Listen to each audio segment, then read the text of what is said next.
Okay, welcome back again to this multi-series of Klaviyo. If you're totally new to this whole series, I suggest you check out part 1, part 2, part 3, where we're at. This is part 4. Okay, so this part is going to be very easy, and it might not be dedicated for everybody, right? It's not just for Klaviyo, it's just for general knowledge.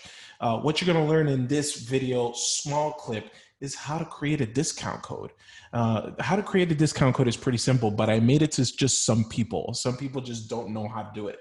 So it's okay for you to skip to the next part, which is part 5. But if you want to just make sure,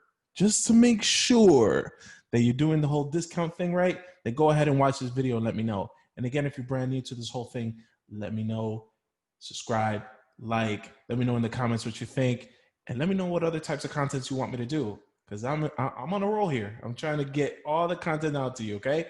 All right, see you soon. So first, let's go back into the store here real quick.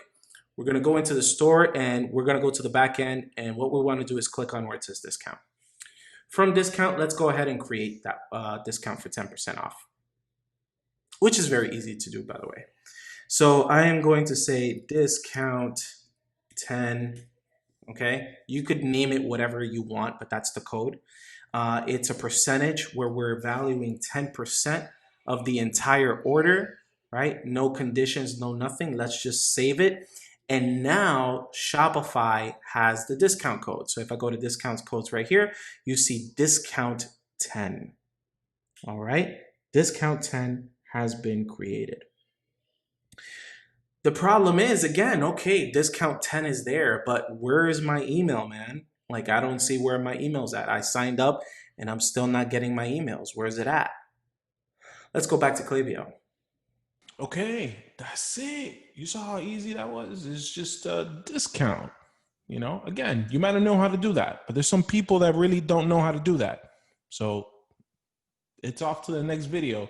But again, thank you for watching. I'll see you on the next video. The next video, we're going to get more in details to how do we give the people who actually signed up that discount, because you technically programmed the discount code in Shopify, but just because you programmed it doesn't mean that they have it. Just because you programmed it, how are the people supposed to know? How are they supposed to know their discount code, right? That's what's next.